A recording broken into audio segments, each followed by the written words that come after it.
Curry. Here. Mr. Kozer. Here. Mr. Berquist. Here. Mr. Ball. Present. Mr. Lewis. Here. Let's stand for the Pledge of Allegiance. I pledge allegiance to the flag of the United States of America and to the republic for which it stands, one nation, under God, indivisible, with liberty and justice for all.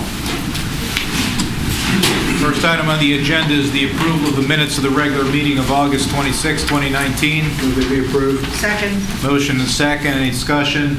All those in favor say aye. Aye. Opposed say nay. Abstain. 601, Mr. Lauer. Next item is special reports, of which there are none. So we'll move right on to audience comments. This is the section of the meeting where any member of the audience can speak for up to 5 minutes on a non-agenda item. Is there anyone in the audience who wishes to speak? How could I have guessed that, Mr. Brooks? Pardon me? How could I have guessed that you'd be number one again this week? Well, look, I try my best. Ron Books, 855 Bebout Road. Just a couple of comments on the pool. I don't know how many of you know this, if you've been out to Route 40 in Claysville area, but the large commercial pool, Sunset Beach, is no more. That's been closed. When we take a look at the Mineral Beach property, we know that's gone as well. So here's two instances where very large, and it's a shame because it's a beautiful pool out in Claysville. They're gone. They will be no more. As a matter of fact, the property owner sold the Sunset Beach to some gas and oil well maintenance corporation, which is going to use it as a staging area for the distribution of the equipment. The question is, why did that happen? Well, apparently, interest in the pool seems to be waning. It's not the 50s and the 60s any longer when you and I were going there. Nowadays, there are other things that occupy young people's minds and time. But also, something to think about are the maintenance costs. Apparently, the costs of insurance, maintenance, chemicals, et cetera, are so much so that it's become really a problem in terms of being able to keep up with the costs of financing the pools themselves. So in this particular case, we might be looking at, and I'd like to know what they are, what their projections are and what they're based on. But I'd really like to know what the annual maintenance costs would be on a pool if we opened one. With that, I'll say thank you. Thank you, Mr. Brooks. Anyone else from the audience who wishes to speak? Hi. Jolie Cantrell, 446 East McMurray Road. Couple of random things. And I'm not sure if you guys are the ones to address this or not, but in my area near the old Rolling Hills Country Club, lots of people have been complaining about like losing power surges, like several times a day, which we're now thinking is based like from the construction. Not sure if there's an overload. I'm not sure who would handle that, but that's kind of, it's a concern because like for me, my with the power surge, I now have to replace a part of my washer. Because that's what they said did it. But anyway, so that's a concern for other people in my area also. And then with the quality of life ordinance that was passed last time, I had a question and I was answered on it, but it wasn't quite clear. In the ordinance, there's no notification, no warning. It goes straight to a fine. But then it said that, I was told that no, you get a fine first, but it's not the way that it reads. So I was wondering about that. The ticket serves as the notice. Then they get a period of time to take care of the problem. Then if they don't take care of the problem within the specified period of time, then their fine number one comes. Okay, so on the first fine, if they complete it before the 10 days or whatever, then it's not actually a fine. Correct. Okay.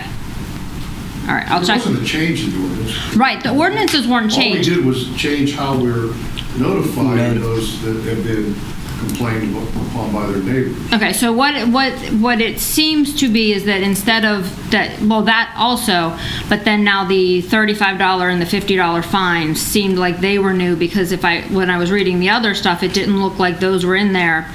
It was like a warning, and then if it wasn't taken care of, then a second warning, and then a $1,000 fine. So that's, I think it's up to $1,000. yeah, probably. Yeah. I saw the 1,000, but, okay, so and some of the ordinances maybe needed to be looked at again, just they're kind of outdated. But then my other thing with that was, so if we're looking at quality of life, not having tall grass, the construction right across the street from me is awful. The construction I get, but the grass there, the maintenance, part of it's the township and part of it's the school. Is there any thought of like cleaning that up so that it looks better? I was going to bring it up later tonight. Awesome. An item of mine, too. Thank you. That's all. Paul, have you heard anything about power issues over there? I've got a meeting with Randy Durr from West Bend Power. Where I've gotten a complaint is up on Lentil. But when we're meeting with him, I can talk about that as well. I don't understand, quite honestly, though, how what's happening at the school district could be causing that, but I have... Well, maybe it isn't. Maybe there's but I'll have no problem bringing it up with Center Power. Church was also one of the roads that had it, so it's surrounding. That's the only reason I thought it was for now. just ask them. Yeah, that's what I said. Okay. I'll check with We- Mr. Durr. If I could just interject too, up where I live off of Bower Hill, we went through a period of time about 2 weeks ago, maybe 3, where it went off frequently during the day, a couple times, but it would just blip and it would come back on. Of course, then everything goes off and the digital clocks and all that. But that has dissipated now, so I'm not sure. Maybe it's a rolling problem, I don't know. depending on usage. We had one night period that must have been a planned event, because not that I was up, but those people that were said it went off like at 1 o'clock at night and came back on at 4. I mean, precise period of time. So there must have been some planned event that occurred. Who's the Russians? Anyone else from the audience wish to speak on a non-agenda item? Seeing no one, let's move on to unfinished business. Peters Township Parks and Recreation Board recommendation concerning use of batons in the community recreation center. So at the last meeting, council tabled consideration of a recommendation from the Park and Rec Board to prohibit batons in the gymnasium space. They asked that the township staff contact the Maple Floor Association to find out whether or not using mats would mitigate the problem. We believe that that's what they have indicated to us. I know individuals representing the baton twirlers have been attempting to identify appropriate mats and determine costs. What I'm recommending to council is that we continue to permit this activity, and that mats be purchased, 2 10-by-10 mats, and the idea would be that 2 individuals then could use that space at a time. This activity occurs during open gym time, so what you wouldn't want to do is to have the entire gym, half a gym taken up by this activity. The question is who's going to pay for those mats, and that's really a determination for council to make. My understanding is that these mats will cost less than $900. So do I understand you correctly, you couldn't have more than 2 twirlers on at the same time? How many do they normally have there? Michelle?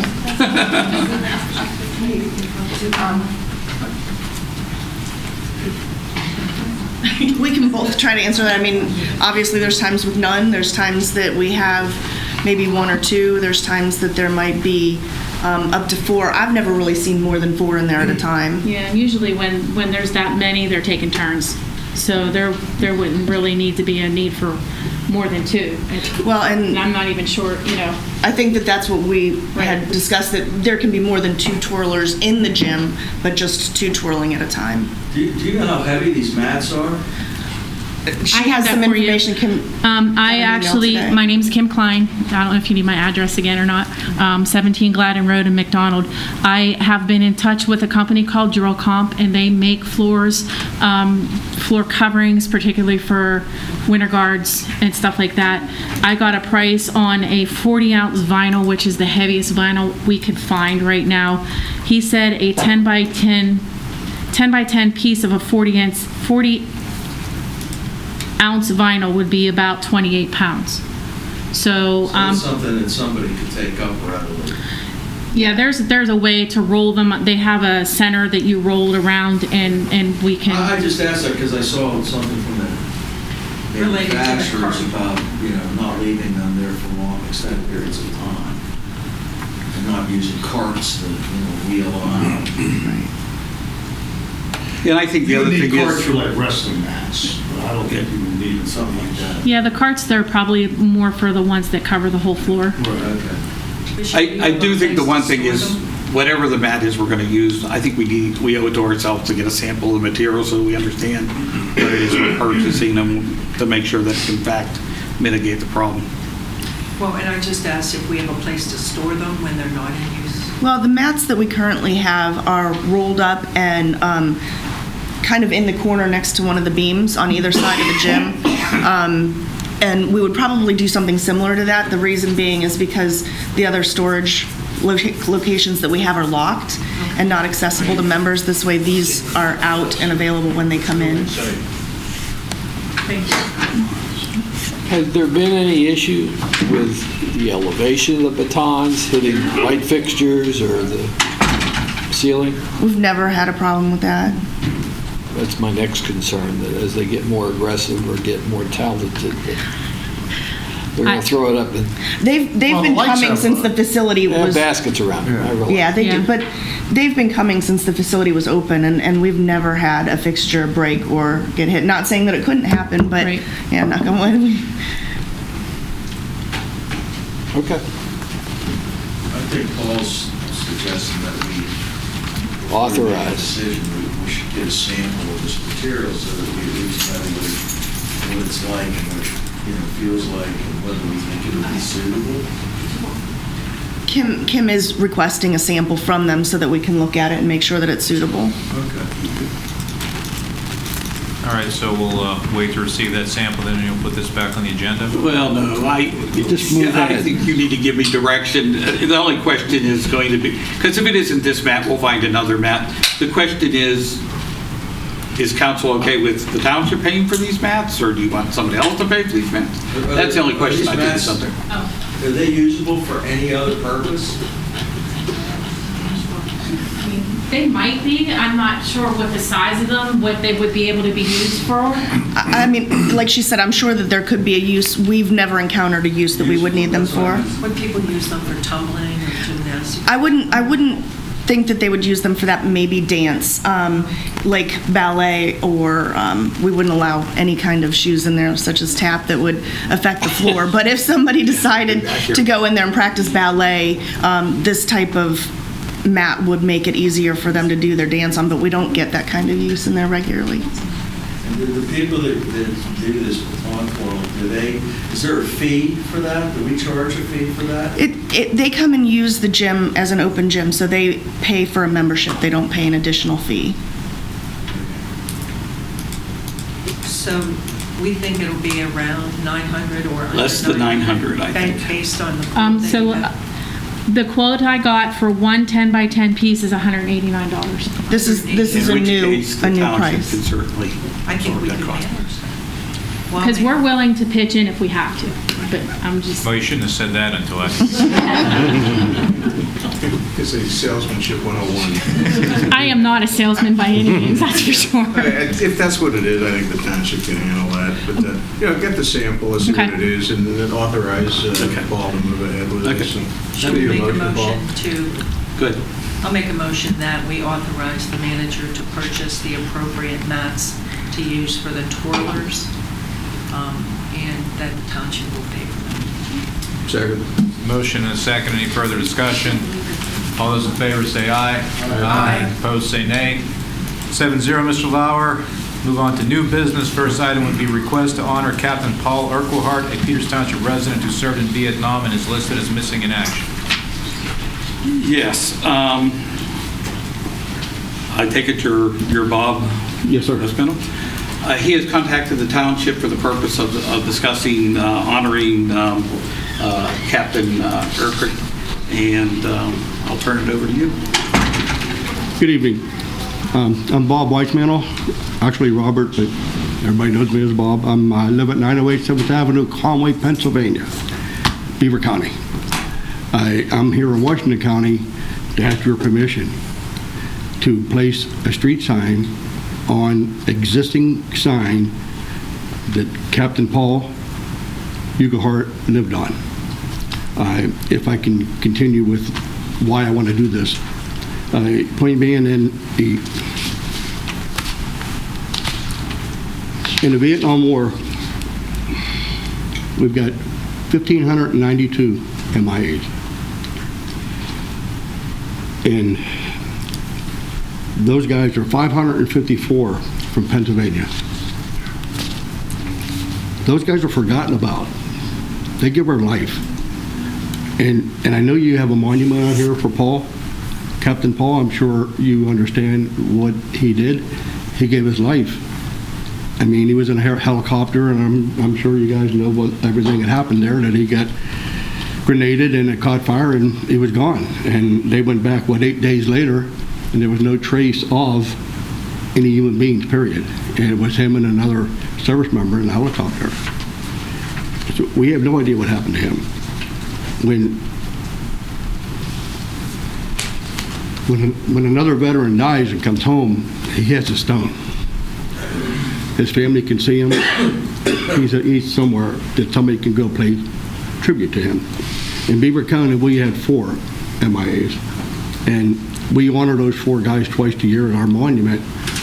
And when we're not there to do this, there's nobody going to do it. Who's going to do it? Nobody even knows these guys. They have no idea who they are. And I come up with the idea, basically, of putting a street sign on the existing street sign that's there. And hopefully, there will be thousands of people across to see this. And when they do, they're going to look up and they're going to see this guy's name. And with the conditions we have today with the computer and Google, they're going to find out what this guy did. And hopefully, well after I'm gone, they're still going to find out who this guy is and what he did for us. And that's pretty much why I want to do this, to get your permission. We have 2 from Washington, and my brother had gone to Washington tonight, and he got approval to put the sign up down there. And I have some photos. Can we get the camera on, or?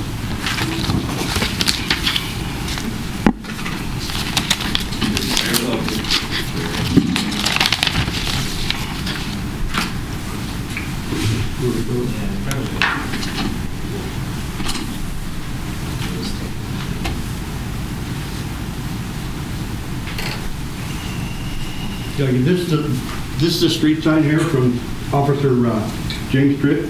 He was a U.S. Navy MIA. He lives in Monaca. And I just wanted to show you basically what we do. It's gold and blue for the Navy colors. And we change per branch, naturally. Okay, the Marines, we put up one for Marine. He was red and gold. Navy blue and gold. Air Force will be blue and silver. And the Army will be black and gold. This here is when we finalize it, complete it. It goes atop the existing sign. And what we're seeing right here, right now, they posted it on the pole itself, but what we supply is the bracket. It's adjustable. It'll attach to the lower sign and also to the upper sign. And what Monaca basically put that up, and that's how they wanted to put it up, but that was fine. Normally, if you see the black bracket on top, there will be another section of that on the bottom going over the existing sign that's there. And this is Old Oakwood Road is where the sign will go at. It'll go at top of the sign. So that makes it, we're not going to remove any signs. They're all going to stay exactly the same. It's just going to be attached to the top of that. I'm fine with it. I think it's great. I don't have a problem with it. This is what I hope to do. This is what I hope to put up. I didn't order the signs yet. Actually, I'm going to get approval before I order everything. The cost is nothing to you. I will pay for the sign. I'll pay for the bracket. If we get approval, we'll like to have a corresponding person we could talk to arrange the dates to come down and do this. I'd like to get it done by the 1st of October if all possible. When we do, AC will come down and I'll have it right up on Captain Paul. And if there's anybody basically there which want to say something, that'll be fine. I open the door for them to talk about him. And if not, we do a 21-gun salute, and we play taps, and then we unveil the sign. Well, sir, I think your cause is noble. I think there's no question that MIAs have been forgotten. I think, of course, over the passage of time, as years go by, we tend to forget sometimes the sacrifices that our men and women in the armed forces have made for our country. And I will be proud, sir, to move to approve your request. I'll second that. Now, we have motion and a second. Any discussion? All those in favor say aye. Aye. Opposed say nay. 7-0, Mr. Lauer. Next Thank you item. very much. Mr. Weissman, Who was the before you contact leave, do person? you know when Mr. Urquhart graduated from the high school here in Peters? Do you know how old he was? No, I don't, but And I don't know that he attended high school here because... Yes. Okay. But he went to W&J in his address of record Okay. when he enlisted in the service was Peters Township. Okay. I only asked. Yeah, My the- husband's retired Air Force, and I He was lived on talking to him, Oakwood? and the information that I can get That's what I basically is, understand. yeah, he didn't recognize the name, so. it's all government. That's okay? perfect. That's And fine. we really got to pry, and my brother back here did really all the work for both of you guys down here in Washington. I really appreciate his efforts for that. Thank you guys very much, and hopefully we're going to continue. You'll let us know when you schedule your ceremony. We're going to continue this hopefully for Lawrence County. Mercer County already called me that they have a brother that's an MIA, and we're going to do Butler, Lawrence, Washington actually. Okay, Mercer, and if I can have one more minute, I got a call Friday from a woman asking for me on the phone, and you get phone calls, and I says, "Who are you?" Well, she's the sister of Captain Ewing in Washington. And she said, "I'm looking for Bob Weiser to put up the street signs." So we talked, and I told her, I said, "If at all possible, maybe you can make it to the meeting Monday." And she said, "I live in Detroit." I said, "You live in Detroit?" She said, "Yeah." "How did you find out about what I'm doing in Beaver County and Washington County?" She said her supervisor gave her the information. So it's growing. Great. Thank you. Thank you, sir. Appreciate it. Is there any contact I can get with? You want to contact me. Okay. And when you have the sign, if you can get it to us while the Public Works Department installs Do you it. have a cord there? Thank you. Paul, I have one, I'm going to put Paul's name on here. Paul, His would you number. let me know too, because I'm sure that the state representative of Howard would like to know about it. Okay. Okay, next item is Peters Township Agricultural Security District. The council had asked that we place this on the agenda for this meeting. In 1993, by resolution, Peters Township Council formed an agricultural security area.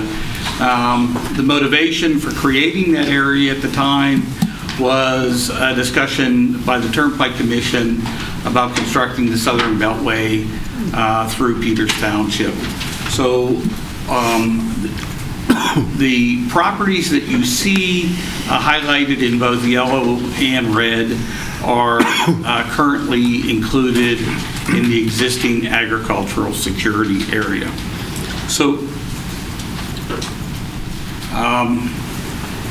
Participants who are in the area receive 3 benefits.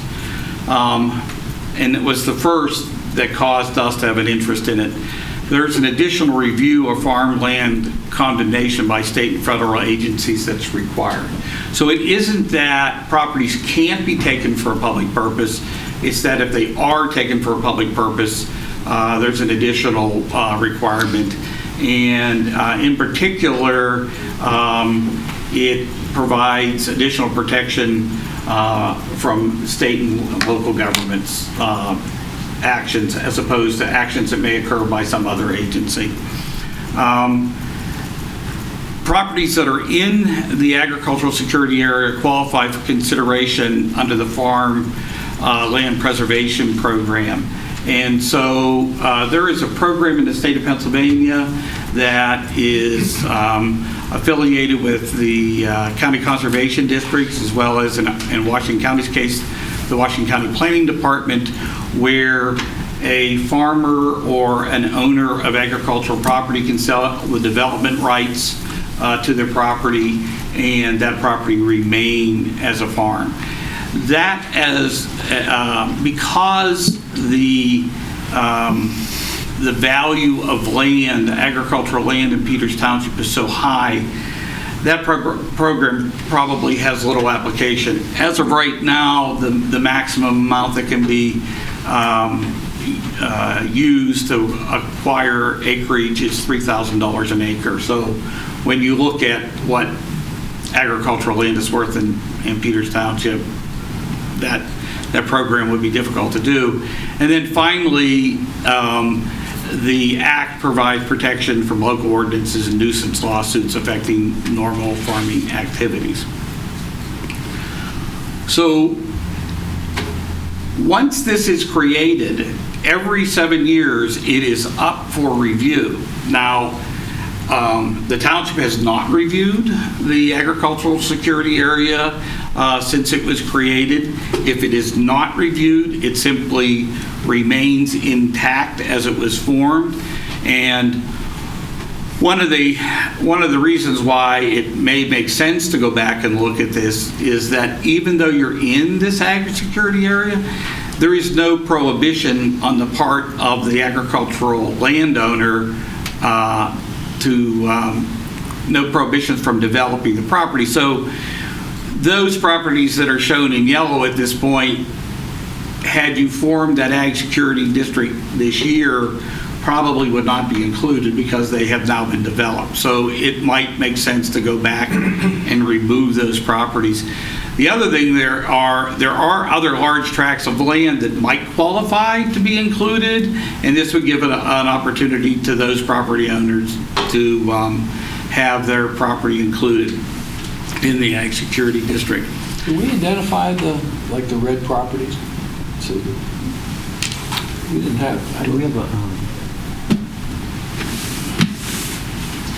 for this red area here is the Simmons Farm area. Okay. And they own this piece and this large chunk over here, as well as property that they lease. Up here, there's property owned by the Knaus family. This is on Brush Run Road. This is part of Trax Farm here. This is part of Trax Farm. This is Frobe Farm. This is Bebout Farm. So the large active farms in Peters are all still part of the ag security area. And there's 3 others then that you do. We have some random properties here on Churchill Road, McCombs Road, and this is the Courtney property actually right here that was included back in '93. Thank you. On Springdale. So this 7-year period comes up next year. It would make sense in my mind that if in fact we want to address the ag security area, that we do it as part of that 7-year review process. So to be able to do that, you need to reform the Agricultural Security Area Committee. And they're the group that provides guidance to the Planning Commission and to council with regard to modification of the ag security area. That committee consists of 3 active farmers from different farms, 1 citizen residing in the community, and 1 member of council who serves as the chairman. The members of the committee are appointed by the chairman of council, and they serve for an indeterminate length of time until, in fact, this process goes through. If you look at the handbook that I provided, what you see is it's recommended that this is like a 6-month process. So what I would suggest we would be doing is directing the planning department in the spring of next year to begin this process so that by the fall of next year, we were in a position to modify the agricultural security area. I know Mr. Simmons, I think, and I don't want to speak for Bob, but I think what he would also like to see is the committee to make recommendations with regard to agricultural issues that may be facing farmers in the community. If you want to do that, what I would suggest is that we do that as a byproduct of this effort, and that not this committee, but rather we create a separate committee where council would appoint members to the committee. There would be, just as there are on other advisory committees, there would be an administrative liaison to that committee, and that committee could be periodically to look at issues. But I think to make a determination as to whether that is needed, I think you need to be talking to all the farmers in town, and this effort of this committee is going to cause that to happen. So I'm not sure there's enough of a farmer contingent that you could create 2 separate entities to be talking about the issues. Why? What's your logic behind? Well, I'm not suggesting 2 separate. That's what it sounded like to me. No, what I'm suggesting is we ought to take the Agricultural Security Area Committee and have it do its function for making recommendations about who should be in the Ag Security District and how it should be modified. As part of that, while that group is formed, is to find out from the active farms in town whether there needs to be a standing committee that is created at the conclusion of that to deal with issues related to agriculture. How many people could we define in this town as active farmers? 3 or 4. I was going to say, I think Ed Simmons, Trax, Bebout, Frobe. And there may be others. Gerhold. And it could also be people who own tracts of land that they farm too, who have an agricultural interest in town. But there's a criteria about selling, some threshold about selling. $2,000 plus. That's right, $2,000. Yeah. $2,000. But it doesn't, could you clarify, because it sounds like you're saying this committee is potentially not necessary, but it indicates that if you, in section 2.1, that you're supposed to establish one. No, I'm saying this committee that's described here is essential to be able to do the 7-year review. This committee needs to be formed. Right. What I'm saying is it has a specific function, and that function is simply to advise us with regard to the agricultural security area. I don't think, in my opinion, you want a standing committee of council that is strictly appointed by the chairman of council and requires that 1 member of council sit on it and serve as its chair. I don't think that is an effective way to advise council. And it's unique. We don't have another advisory committee that requires a member of council to serve as its chairman. Yeah, I can understand your distinction. I'm trying to think of 2 groups independently is probably hard to do if you've got 3 or 4 or 5 farm groups. but if they can be synergized together, And I think we could do that. I'm a little concerned about the time frame that you're trying to propose. There are certain times of the year that there are more aggressive farming activities than there are the other times of the year. Well, and to clarify the date, it says January of 1993. So then wouldn't the target for this committee to make recommendations be before January of 2021? That's right. It's next year. So at the end of next year, this group has to have come to a conclusion Yes. about what they want to recommend, Yes. so we don't miss the 7-year window. Right. Was a committee ever established? Yes, when it was initially formed in 1993. And what happened to those people? One of them still standing. Yeah, I'm going to say, Mr. Simmons. Mr. Simmons is still here? Well, I didn't know how many were still around, or... I think Mr. Bebout was on that committee? I think so. So right now, Mr. Simmons is a committee of one. Well, actually, there is no committee. It needs to be formed again. Let's agree to do that. Well, I think it makes sense. Yeah. I mean, seriously, we have farmland in the township. That's part of the makeup and what draws people here, because we have open land, so. Yeah, and as much as the farmers have a very specific interest in it, there's a lot of people in this community who have an interest in preservation of agricultural. Absolutely. Do we need a motion then to create this?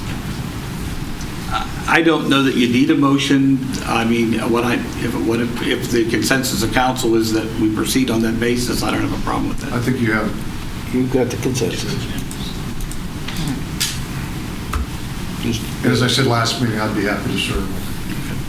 So from what I understand, Mr. Lauer, we would be appointing the members next year, correct? Yes. Okay. And I think what Mr. Lewis says is something we need to consider, and I'll be talking to Mr. Simmons. It might make sense to be doing this in winter months as opposed to spring months when It's a lot easier to plow snow than it is trying to get something wet field. Okay, so I'll make a motion, but before I do, do you want to speak, Mr. Simmons? Yeah, could I? Absolutely. You're welcome to. Thank you.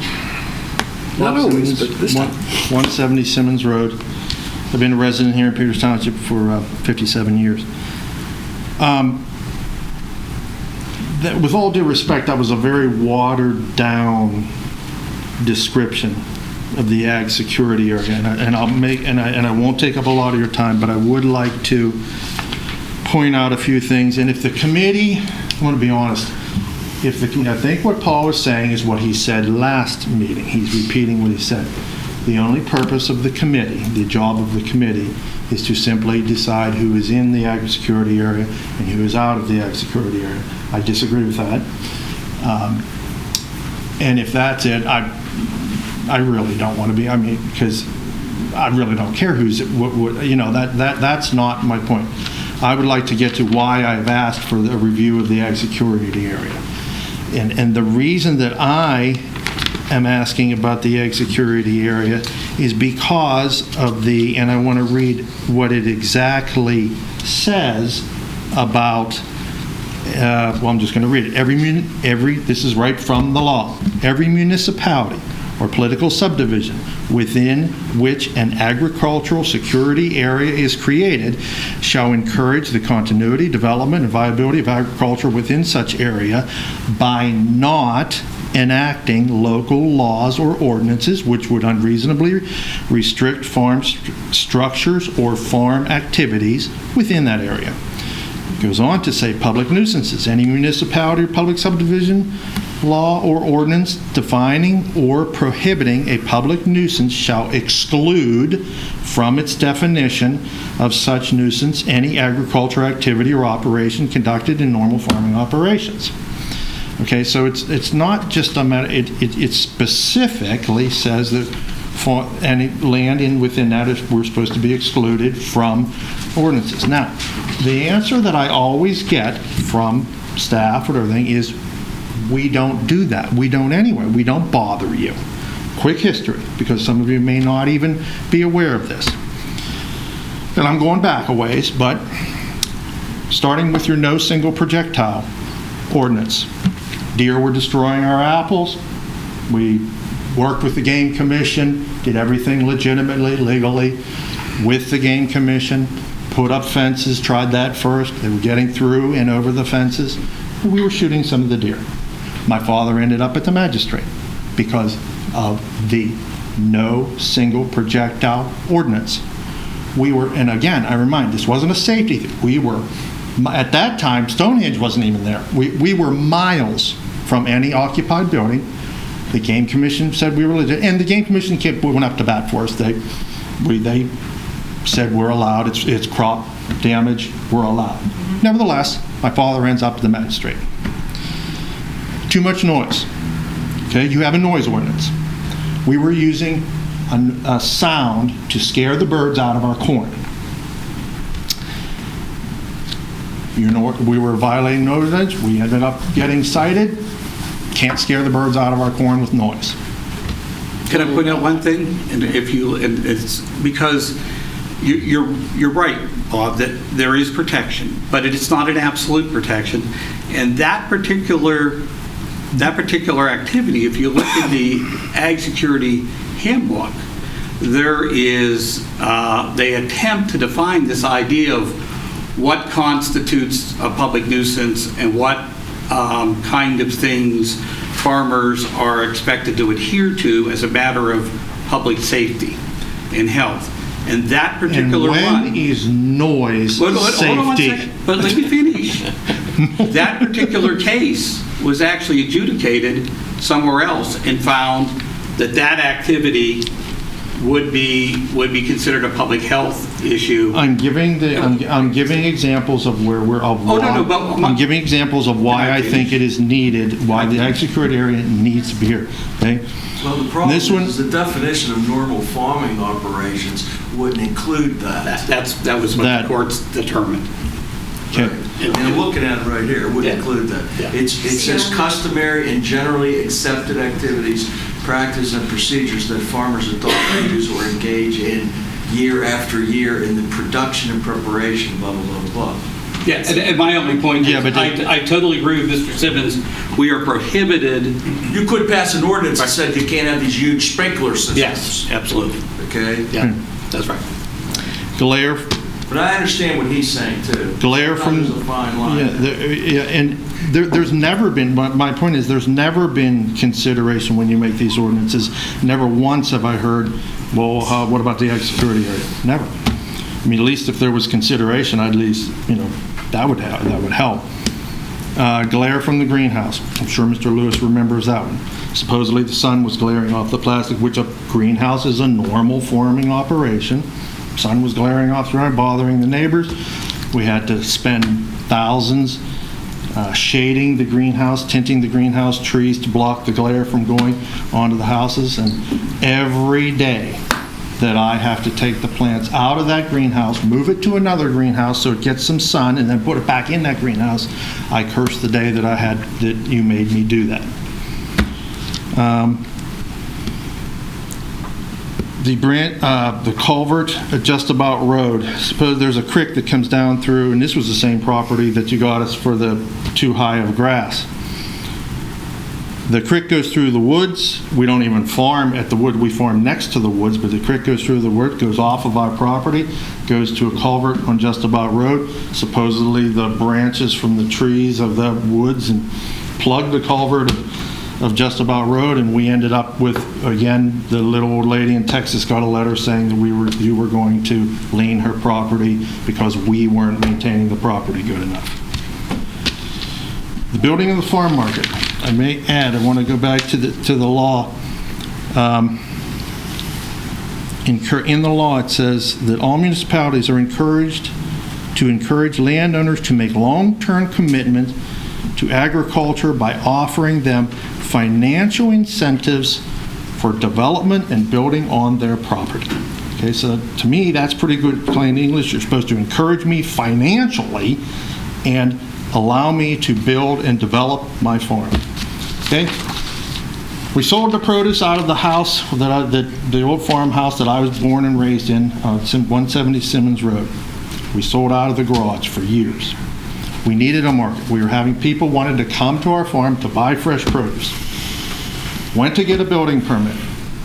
No, you're residential or you're zoned residential. You can't have a farm market in a residential area. Zoning, hearing board, everything. I tried for 2 years to get that. No, not allowed to have it. Can't have it because it's residential. So finally, my father, he ended up going here. He talked to some people in Harrisburg in the Department of Agriculture. He says, well, the right to farm laws, they provide for that. You're allowed to have a farm market on a farm, regardless if it's in a residential area. He went, got the permit from Harrisburg. We built the market. Once again, I certainly don't feel... I don't remember that. What year was that? 1960? You have a file that thick on that, Ed. I don't, that was way before anyone's time here. Okay. Let's see. The signs. The state of Pennsylvania put them up, these blue signs. They determined we're an attraction. They put up blue signs to lead people to Simmons Farm. We ended up at the magistrate. Because, I still haven't figured that one out to this day. I didn't put the signs up, they did. But you wanted us to take them down, demanded that we took them down, threatened us with, fines, so on and so forth. Let's see here. So now I'm up to the most recent, probably the most recent ones. The high grass at Just About Road. I'm going to beat that one again. We went over that one last week with the lady in Texas. You said you were going to put a lien against her property because the grass was too high at the intersection of Just About and Sienna Trail. Well, I saw that as you didn't maintain your road right of way. So, but my point is still the same. These are all violations of zoning ordinances that I think we should be excluded from. Most recently, weight limit on Simmons Road. Have any of you thought about that? How am I? Simmons Road goes to Simmons Farm. You have a 19-ton weight limit. You just put the signs up. My trucks that haul my corn, my tomatoes, and all that stuff, 52,000 GVW. Sometimes they're 25 tons. Am I in violation? No. Why? You're considered a local delivery. Doesn't say that under their normal. Why doesn't the sign say that? That's the law. Okay, good. Well, that's encouraging. My point is still the same. You have an awful lot of zoning ordinances. They can be very detrimental to farming. They can cost farmers a lot of money. I'm asking you to look at these ordinances, regardless of the committee. I'm asking you to look at the ordinances to see if they are too burdensome on agriculture. And if you choose not to do that, I am going to, and I'm only telling you this because I don't want anybody to say, well, I wish you wouldn't have done it this way, wish you would have talked to him. I'm going to send the last violation that you sent about the grass being too high, over the 10 inches. I'm going to send that to the Attorney General under the acre law and ask him to review that to see if it is overburdensome on farming or not. So I'd rather just work it out. I'd rather just tell staff to look over some of these ordinances and kind of, back off on it. Remember, it is when I say to you, you're driving us out, I mean, you really are. These things cost us money. I don't want to be in a township where they're like this. I have 300 acres. I farm 300 acres in Nottingham Township. I have never, for 25 years, I've leased this farm. Never heard a word from them. They maintain their road right away. I don't. They mow it all the time. I've never heard a negative thing. In fact, one time we had our plow took a gouge out of the pavement. I called them, told them, hey, what do you want me to patch it? What do you want me to do? They said, oh, we love that you're there. We love you being there. We'll fix that road. The road is our responsibility. We'll fix the road. That's the kind of welcoming I get there. I do not feel that's the way it is in Peters Township. My taxes. I know you say it's Washington County takes care of tax and everything. My taxes went from $17,000 a year to $32,000 in 1 year. How is that financially encouraging agriculture in Peters Township? I could really use some. It would help if Peters Township would say, hey, you know, why are you hitting Simmons so hard with your taxes? You know, I know you say it's Washington County. Every time I go to an appeal, there's your attorney sitting there fighting against me. Peters Township's attorney's right beside me, you know, fighting against me. $32,000 in property taxes, that's a lot, and it's hard for someone who sells tomatoes for $1. That's what you go to my market right now, buy tomatoes for $1. Check it out. I have to sell 32,000 tomatoes just to pay my Peters Township property tax. It's very difficult. So I do think the agricultural security area is important and needs some looking into. Thank you. Thank you. You're welcome. Thank you.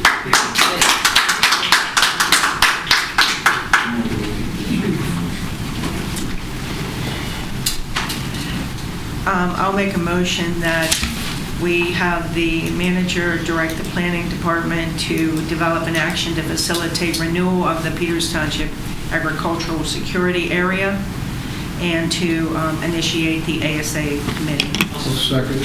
Motion and a second. All those in favor say aye. Aye. Opposed, say nay. 7-0, Mr. Lauer. Next item is approval for recording purposes of the Subaru of South Hills Consolidation Plan as shown on drawings prepared by McCall Division of KU Resources dated August 20th, 19 for Subaru of South Hills. This is a simple subdivision.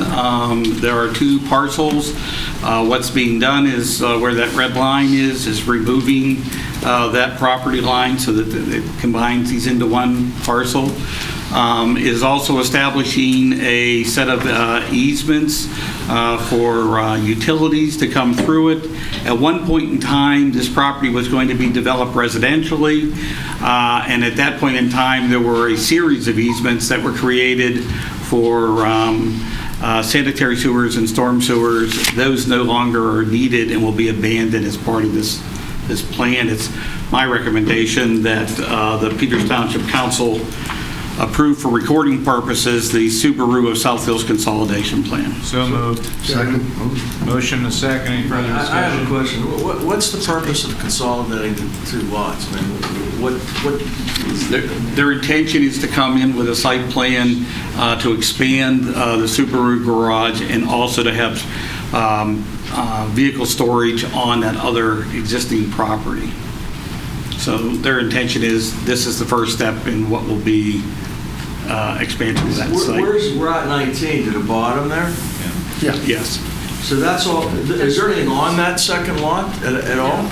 Well, there is storage of vehicles that shouldn't be there, but yes, and we've been working with them to get that resolved. Well, does the public have any input into this? I mean, there's people that live back there. They were notified, the plan was at Planning Commission, and all their concerns were addressed, and they know that what has been approved will not negatively impact them. Are there any conditions put on this at all? Like, for example, Washington Boulevard, the site plan has 19 mislaid. We'll fix that before that plan gets recorded, that should be Washington Road. Yeah, it's a pretty weird lot, isn't it? Isn't that Thomas's old lot? Yes. Exactly. And this is a much better use than what was originally, in my opinion, what was originally designed by Thomas. I think this was going to be a very difficult residential site off of 19. I think it's going to be a difficult commercial site. Well, all they're doing on the property... For your parking lot. That's a steep hill.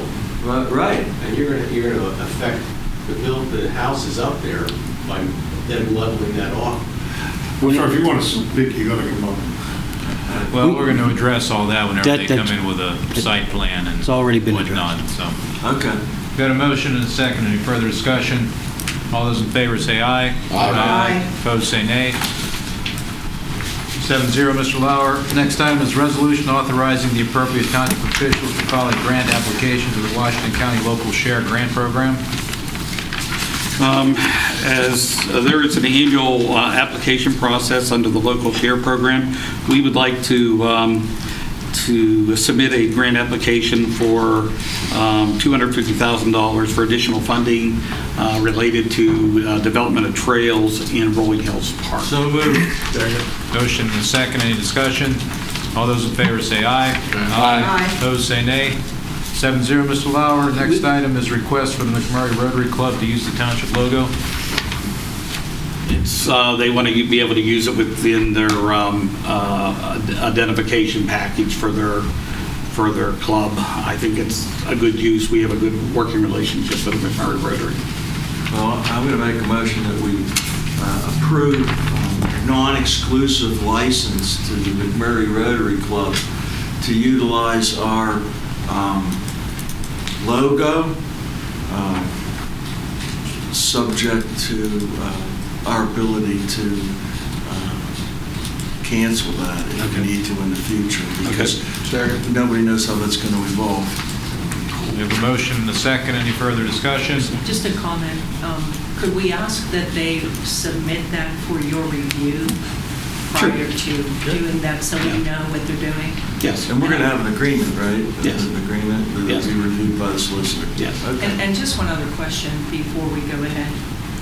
So, given the McMurray Rotary, and we're a member of that, we're also a member of Peters Township Chamber, and we have others. Is there any concern about this becoming too the whole idea, like I say, the whole idea was that we saw our logo appearing on commercial applications for which we never gave approval. Got it.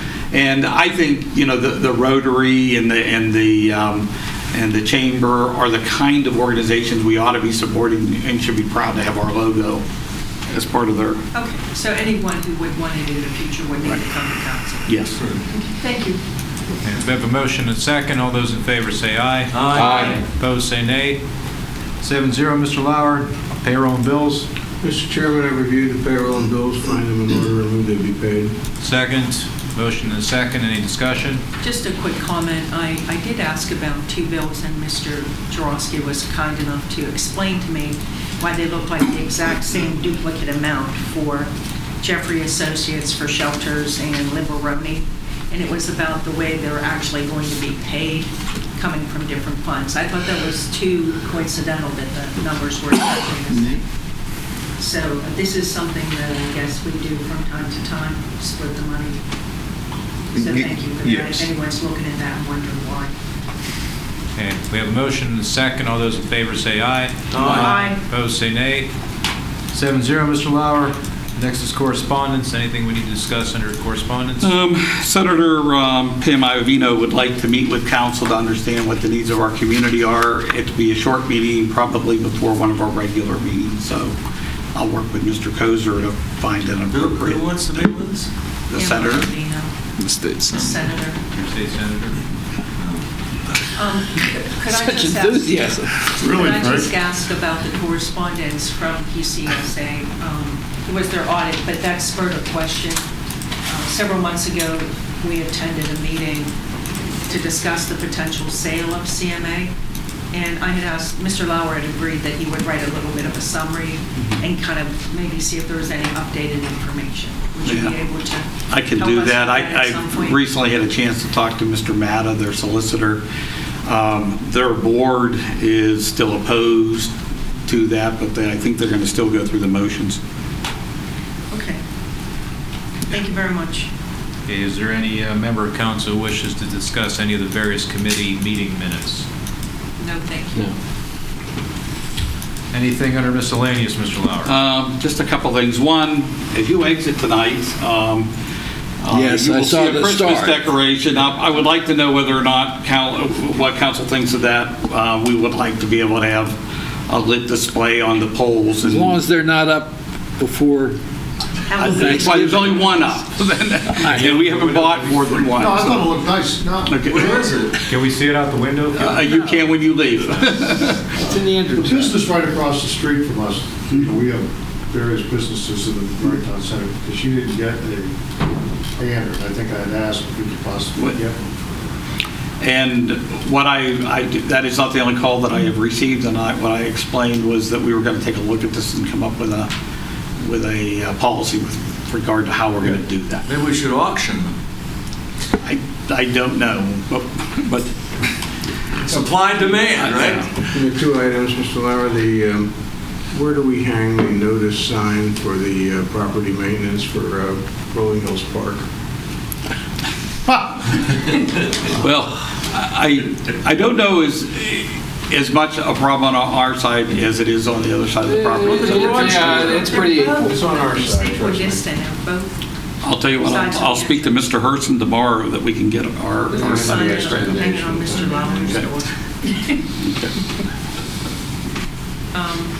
And then the second thing is, we talked about this a little bit before the meeting, but the Oakwood Road sewer project, the paving on there is atrocious. Even whatever, I think they generously called it the base coat. It looks like they filled in a foxhole. Mark, I don't know who approved that as a base coat, but Well, it's not a base coat, it's a trench repair. yeah, it's a. Are they going to pave that? Because it is horrible. That's being. They're going to mill and pave. But here's the point, is that when they wrote the spec for that, somebody wrote it in such a manner that it's like two different contracts, that the completion of the trenching was one thing, and then completion of the paving is another. I understand they have until October. Yes, To end of October, actually. End of October to pave that. The people down there are not happy in the least. And I think that it's wrong for the people of this township to have to put up with the inconvenience of a road like that. Particularly when the signs went up that said, will be completed in the middle of July, then the end of July, then the middle of August, and the end of August. And then that person's driveway, that all that stuff is going down. Is that an end of October project also? The entire project's to be done at the end. Yeah, and then going down the other end of that too, that isn't any better. So, I mean, that is not a well-managed project. I think we ought to tell the sanitary authority, because at least I'm not happy with it. Mrs. Merrill? I would like to bring up a question related to the RFP that was sent out, asking for proposals for a racket sports center. When this was discussed, I had asked that we potentially expand that. I think that the racket, qualifying it as racket sports is sort of restrictive. I've said frequently that I would really like someone else to build a pool if we decide to build one. And so I was wondering why it was, I thought we were going to make it a little bit more broad. I followed what I believe was the direction of council, which was to respond to a proposal that we had received from an individual with regard to developing the racket sports area. That's what it was written around, was just that. Well, and I guess my question is, we had received a proposal years ago that was a broader one, and I referenced that in the course of the conversation. So perhaps I didn't fall in line with what everyone else thought. So I just wanted to ask whether or not it could be broadened, or if anybody else agrees.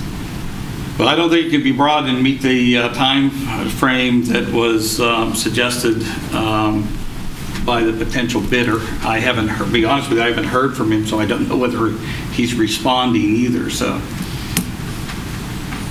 That doesn't mean we can't do another one. That does not mean that you could not. I'll be quite honest with you, though. What Mr. Books was saying about pools is true. You don't see a lot of private pools, and the reason you don't see private pools is that you can't recover the capital cost of constructing the pool. So I don't think there's anybody out there who's going to come into Peters Township and build a pool But they might as pack it like the YMCA was considering. And that would be the one possibility. Or the company who has an existing center in Wexford, who is proposing the same sort of design. No, what they were proposing is something that's entirely different. What they were proposing was a private country club style gym. And I don't think that's what the people in Peters Township would have anticipated, a public space that they don't have access to. And their membership fees were. I think you're. And I appreciate that, but this potential other person isn't even talking about what his fees would be.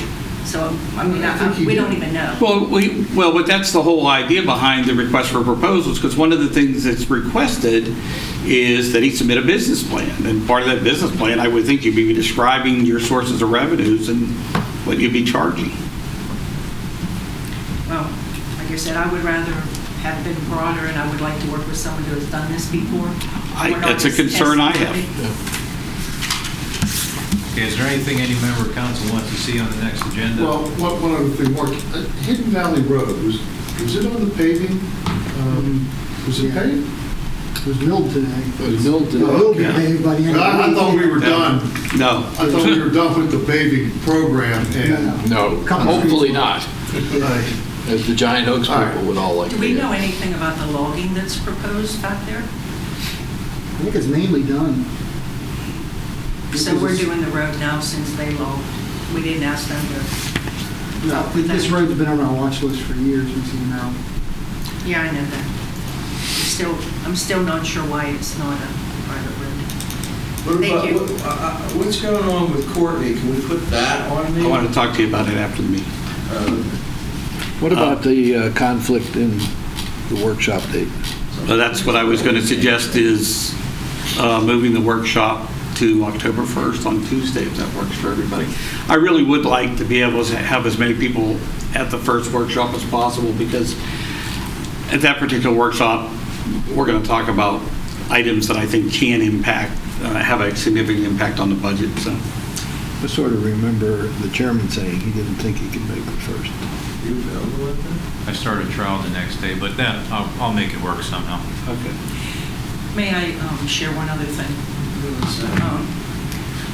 I had the opportunity to go over to Justified Farms to see the open house that they were having, and I just wanted to comment that certainly not necessarily empty nester. 4-bedroom houses. Price points are starting at 6. Particular model was 9. I guess my observation is what I've said before, the conservation overlay and the whole idea of looking at ways to condense property was to create some opportunity for seniors who live in Peters to downsize, and for young people who grew up in Peters to try to buy a house. And I really don't see that happening. And I wondered if there was anything, we could do otherwise to try to encourage developers to maybe play to that market. Well, Just About Farms was never intended for empty nesters. Brookwood Village, Brookwood Place, those were. Sherwood Pond, empty nesters. Just About Farms was always intended as a normal single-family neighborhood.